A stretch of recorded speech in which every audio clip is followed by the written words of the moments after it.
Welcome back to Football Talk with Xavier. Today we're going to be looking over the few snaps Russell Wilson got in the New York Giants game versus the Jets in preseason week 2 because I'm really excited about this because I predicted Russell Wilson to kind of bounce back with the Giants this season compared to what it's looked like in the past few years. And after watching this game, it looks like Russell Wilson may be back to doing what he did in his prime around 2018 to 2020. So let's jump right into it.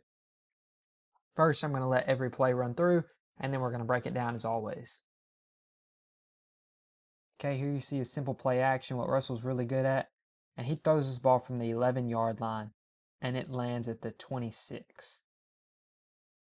He just threw that ball over 55 yards in the air. But yet, people say that he doesn't even deserve to be a starting quarterback in the NFL. Why is that? Well, it's because obviously there's a media bias against him. But let's look at what he ultimately does here. I think this is an insanely impressive throw by Russell Wilson, and here's why. It ultimately highlights something that he struggled with the past few seasons, which is trusting his O-lineman. But here you see he hangs in there, he goes to his first read, not open. He sees ultimately that safety up at the top of your screen up here is ultimately looking at this that's going to get open on the sideline here, and since Russ notices that, he moves on from this read, which is obviously open, because he knows the big play with the post is going to be open because this safety right here is nowhere near where he's supposed to be. See, right there, Russell just unleashes an absolute dot. Ball in the bucket on almost a 60-yard throw.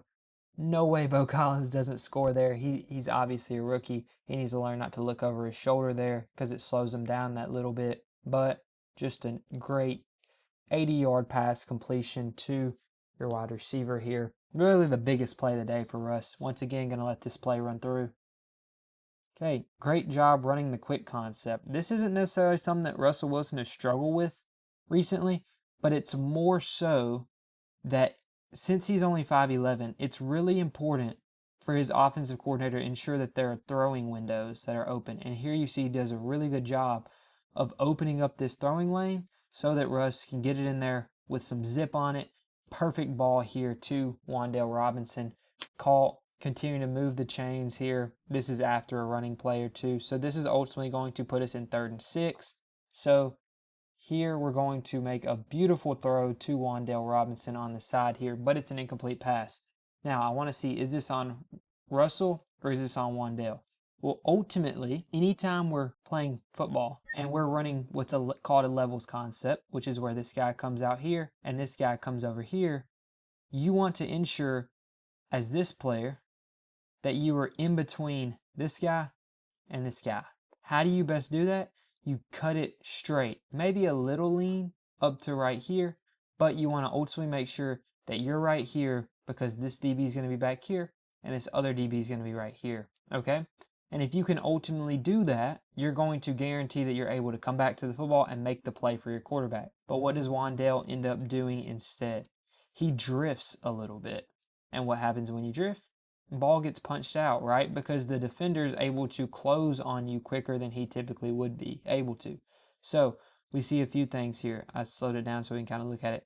First, he doesn't cut his route as sharp as he should. And then he starts to back up for the ball. Instead of attacking the ball in the air and coming to it, he backs up, tries to kind of possession catch it, not realizing there's a defender on his back. So obviously the play gets broken up there. That's something that he's a young receiver, right? That's something he's got to figure out, but this is something he's struggled with pretty consistently here. I love this play. Ultimately, what you're noticing here so far is this Giants offensive line looks legit.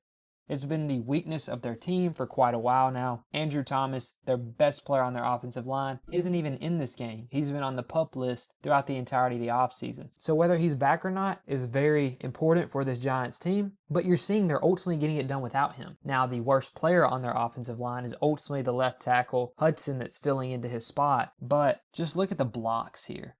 The confidence to be able to run play action on a deeper concept in your own end zone shows how much they have faith in their young offensive line.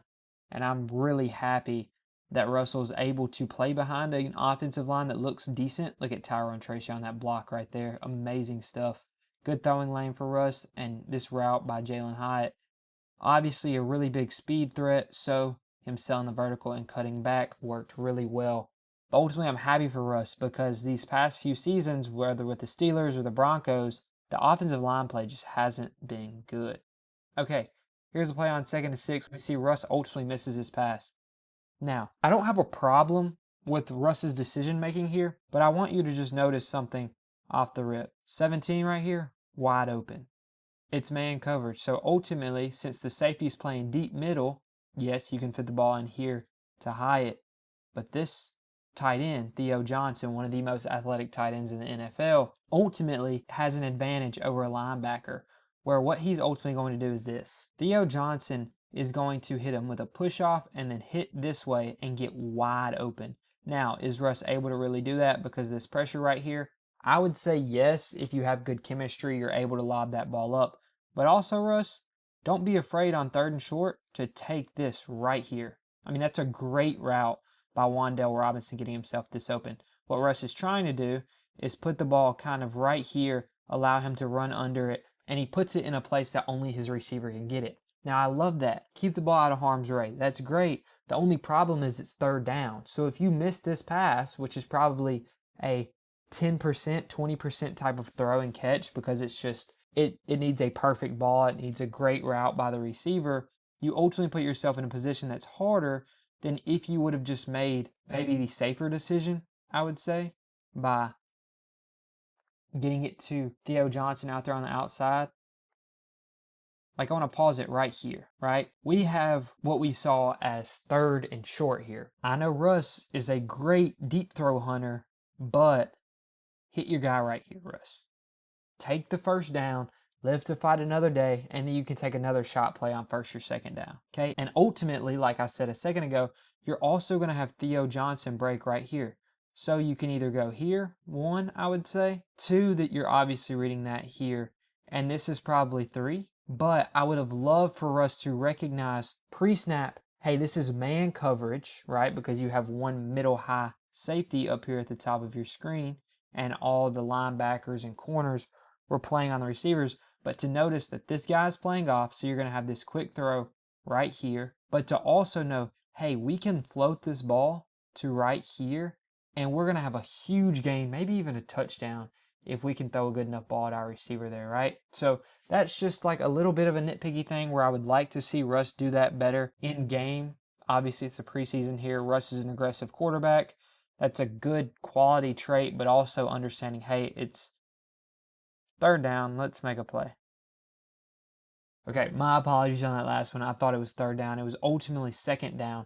But same principle applies, right? You could have picked up the 1st down here. Now you've put yourself in a position on 3rd down where you've got to have it, right? And something you notice here is that this defender is reading Russ's eyes. He's looking straight at Russ right here, right? And he's noticing, okay, he's looking here. So he's already coming to make this play in the flat, and he's going to meet him here and make the play ultimately, right? What I would have loved for Russ to do is look right here, wait 1 more second in the pocket, and then fire a ball up the seam right here to Robinson once again, right? Wan'Dale Robinson looked really, really good in this game to me. I know he hasn't looked great in practice, but ultimately I think he did a pretty good job, at least early in this game. But yeah, if Russ just hung in the pocket for another second or so there, I think he would have gotten a few things open. 1, obviously I mentioned up the seam right here. 2, pocket still clean. Theo Johnson, I believe this is, would have came right here and been open. So if Russ would have waited, he could have definitely probably made the right decision here. But Russ sees all this space, and he swings it out to his running back. The problem with that is Devin Singletary is a mediocre running back. I really don't know why he gets as many snaps as he does for the Giants. I'm hoping this is just a preseason thing, but it also happened last year, right? So ultimately, he gets it out here, and he still needs 4 or 5 yards or so, right? And as a running back, what I want you to do here is get downhill really quickly, maybe run over this guy. What does Singletary try to do? He tries to make a move, makes a tackle really easy, and ultimately people swarm to him. So I wish he was in the game right there. That'll probably be Cam Scatabo when the season starts up, but just wish Russ would have held on to the ball longer there. Okay, here, this is obviously the big play, the pick, right? But I want you to notice something about that pick here. is that the wrong route is ultimately ran by the wide receiver. This is something that's just due to miscommunication because Russ isn't used to playing with Beaux Collins. He's an undrafted free agent from Notre Dame. Played amazing in training camp so far, but he's primarily running with the twos. He's primarily running with Jackson Dart. Therefore, this chemistry isn't mapped out yet. And clearly you see Russ has a lot of trust in him. He's ultimately throwing the ball before he even cuts. Now he's about to cut like this right here, but Russ is thinking that he's going to keep this guy in his hip pocket, keep going up, and Russ is ultimately going to hit that moon ball and make it a really easy catch for his wide receiver to just big body the DB and ultimately win it. But ultimately, Beaux Collins and him are on the wrong page. Again, I just want to reiterate this offensive line and Tyrone Tracy too in run defense, like just how good of a job they're doing picking up each assignment and giving Russell Wilson a clean pocket to even be able to throw the ball in. Tracy does a great job picking up the nickel here that's blitzing or the safety that's blitzing down, and the offensive line, just you've got double teams across the board. When someone gets through, you've got someone else coming to help. Just a great job there. And I think if this Giants offensive line can play like this, which is obviously, I mean, time will only tell, but if they can play like this, I think the Giants really have the potential to be a playoff team in 2025. And I know like some people may think it's a shocker, Giants, playoffs, whatever. But ultimately, if Russell Wilson can play like he did in this game consistently, which I see him being able to do, he did a great job staying in the pocket. Great job hitting his reads when they were there. There was one play or two where I think he could have did a better job, but for the most part, he made the right decision, did a really great job getting the ball to where it needed to go. His accuracy is always going to be amazing. He still has the same arm talent he did in his prime. The only thing that's not there as much is athleticism, but even then, he looks skinnier than he did last season. Like, I think Russ is ultimately going to shock a lot of people this season and end up a top 10 quarterback when the season ends. Now, what do the Giants do there when Russ is playing like a top 10 quarterback and you have Jackson Dart, who looks amazing so far in preseason? I don't know. Maybe you sign Russ to a one-year contract again, but he may go somewhere else for a 2-year deal. Who knows? But overall, my take on Russell Wilson for this season is that he's going to look exactly like that. I think he's going to look like a top 10 quarterback in football. The Giants' defense is going to look like a top 5 unit in football. And if Malik Nabers can stay healthy and this offensive line can play like this all season, the Giants might make a deep playoff push, which is going to shock the entire NFL. Because a lot of people have them being a bottom 3 team in football. But the stars are kind of just lining up for them to make this huge underdog story that no one's looking for. Abdul Carter looks insane. Brian Burns. Dexter Lawrence is the best defensive player in football. Argue with your mom about it. Go look at the stats. Go look at the next gen stats. Go look at anything you want. Dexter Lawrence is doing something insane for a nose tackle to do in football. And if he can stay healthy, paired up with Brian Burns, Kayvon Thibodeaux, Abdul Carter, the Giants are going to be scary this season. So, thanks for watching once again. Consider subscribing down below if you haven't already. Let me know down below what you want me to go over next, and thanks again for watching.